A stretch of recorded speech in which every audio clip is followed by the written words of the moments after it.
Hey, what's up? I'm Coach Ryan Family from the VIPAR Pit. Last weekend was the 4th of July weekend, one of my favorite holidays here in America, where we celebrate our liberties and our freedoms.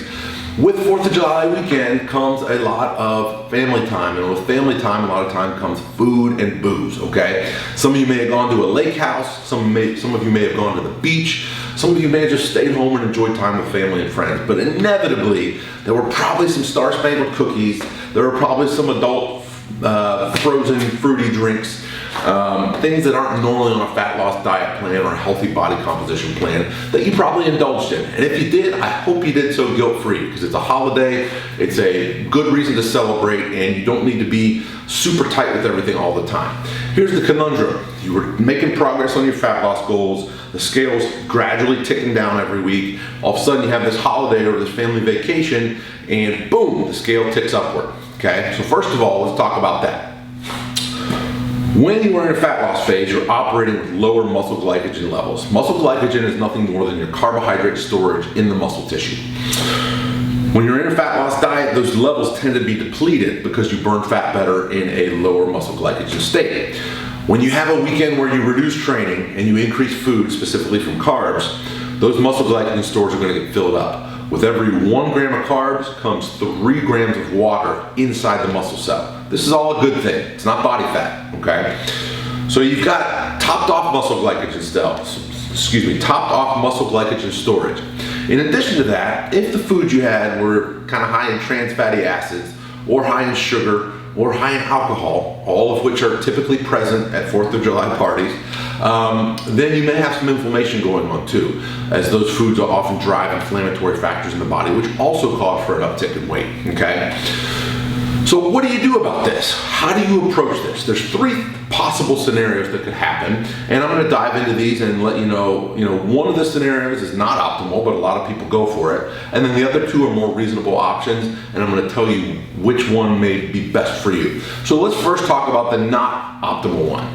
What most people do, what a lot of people do anyways, is they're making progress, scale's ticking down, they have this weekend, the scale ticks up, they go, you know what, we're halfway through the summer, people have already seen me in a bathing suit, I don't really care anymore, and there's this screw it button that lives inside the brain, and often they just go, boop, screw it, and go the rest of the summer eating and drinking whatever they want, abandoning their fat loss goals, abandoning their body composition goals, only to be disappointed come January when they've continued their poor eating through the holidays, and now, oh my gosh, summer's coming around in the next few months, I gotta get ready, and we repeat the same cycle over and over. Okay, that screw it button is the worst thing you could do.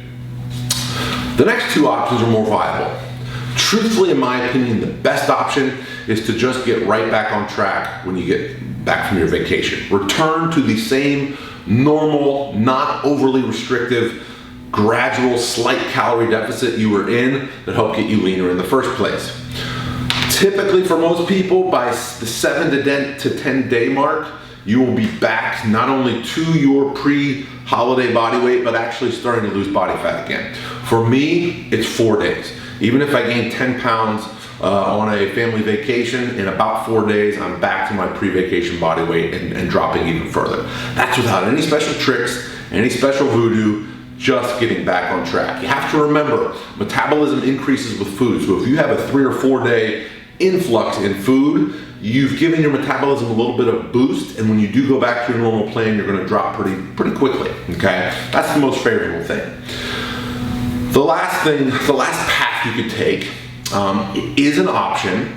It's not the best for a lot of people, but it's viable, especially for people who really wanna be in killer super lean shape all the time and have strong discipline.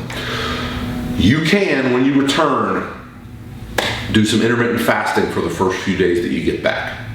You see, when you are eating really tasty foods and drinking delicious alcoholic beverages, those stimulate the same pleasure centers in your brain as cocaine stimulates. So it becomes, I don't want to say addictive, because no one's doing sexual favors for a box of Twinkies, at least not, I hope not, okay? But it stimulates pleasure and you want more of those things. So you tend to lose touch with differentiating between appetite for tasty foods versus true physiological hunger.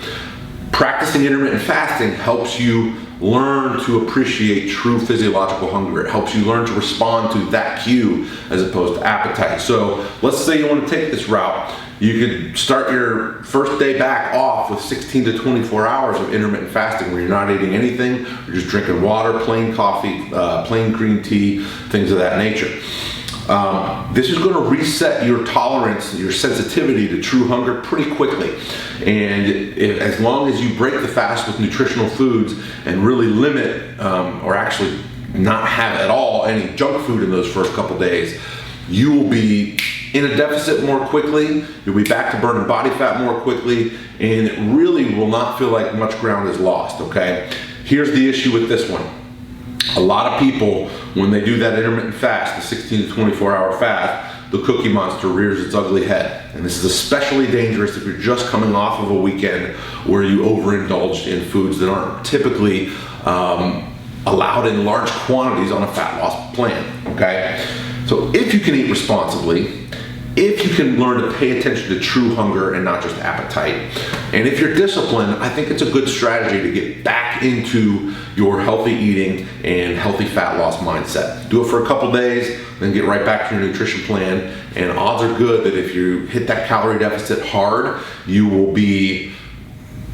notice a single bit of damage from your weekend or even full week holiday, okay?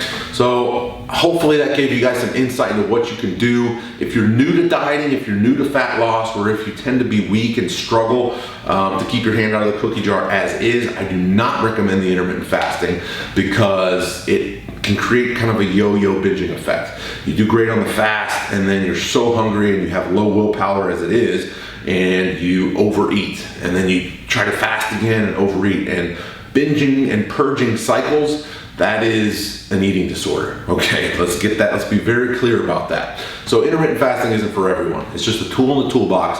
I especially like it after a period of overeating just because you can get back into that calorie deficit pretty rapidly and undo a lot of damage in a short period of time, okay?